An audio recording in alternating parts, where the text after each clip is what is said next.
Hi everyone, we are here to do a quick Larimar pour, but I'm changing the opaqueness of my inks. So we'll see how that works out. The first thing I did is I just took this pale gold, took my makeup brush and just put some around the edge. I didn't make it all solid because I don't want it to be completely solid, but I just put a little bit around the edge. Cleaned out the inside of my mold after doing that. Mixed up 7 ounces of Craft Resin. It's a 1-to-1 low viscosity resin, and I'm hoping because it's a low viscosity that the heaviness of the pigments won't have a big impact. The Larimar will still work. We will see.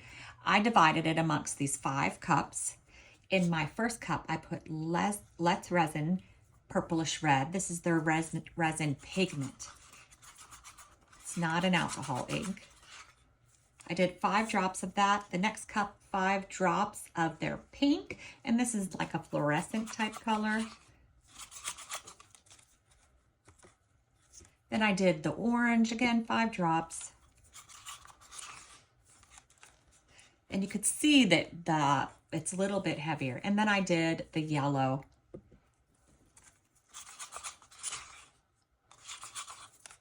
All right. So the first thing I always do with my Larimar is get my white in my mold. So I'm just gonna dump this right into the center. Nothing special with it. Oh, I use 35 drops of Octopus Fluids Resin Enoki. It always works for me, so I just keep using it. I haven't tried anything else for the Larimar. All right, the next thing I'm gonna do is I'm gonna combine my dark color with my light color. So I had my purplish red, and now I'm just gonna dump my pink into the center of the cup.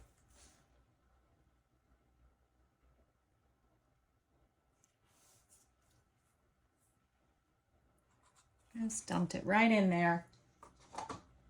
And then I'm just gonna take this and pour it into the center. Not mixing it or anything, but just pouring it after combining them. I'm going to do the same thing with the orange and the yellow.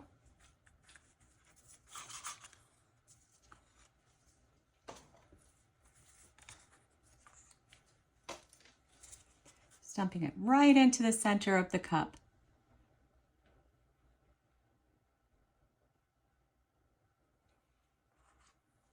All right. And I'm just going to pour it right in the center. The yellow and the orange look a lot alike, so you can't see the striations or whatever you want to call it. But there are 2 colors there. All right. Next, I'm going to take my torch. I'm going to give it a little blast of heat. Careful not to go near the edge so I don't ruin my beautiful mold from pouring your heart out. Finally, I have some crushed glass bits. I have like a oranges color and a gold color, and I'm going to put those in the center. I'm waiting for the white to sort of close up on me so I can get a better idea of where I want to put my little glass bits.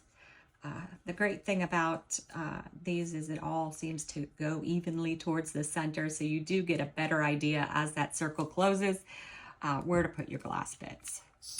Give it another shot of heat. So that area, the bullseye, is getting smaller and smaller.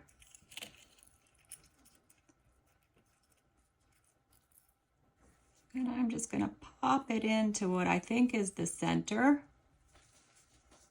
And I'm going to stand up and give it a good look. And it's already disappeared. You can tell the opaqueness of the inks because you can't really see the stones. So we're just going to hope that they're in the right place. I'm not going to move around in there. But I am going to, after this, I'm letting it close up a little bit more. I'm letting the air pockets come up that I just put in there. Give it another shot of heat. And then I'm just going to let it go. It's closing up nicely.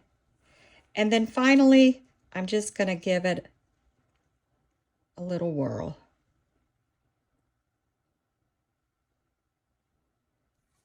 There we go. That is done. And then I'm just going to leave it go. The whirl probably won't have any impact on the other side, but I've been wanting to try that, so I did it. All right, we'll be back when it's time to unmold. All right, let's check and see how this came out with the heavier inks. A little different than I normally do it. Oh, wow. Look how pretty that is. Oh, it's so pretty. I love it. We lost some of the purplish red. I think it combined more into it, but I love the orangey yellow center. So cool.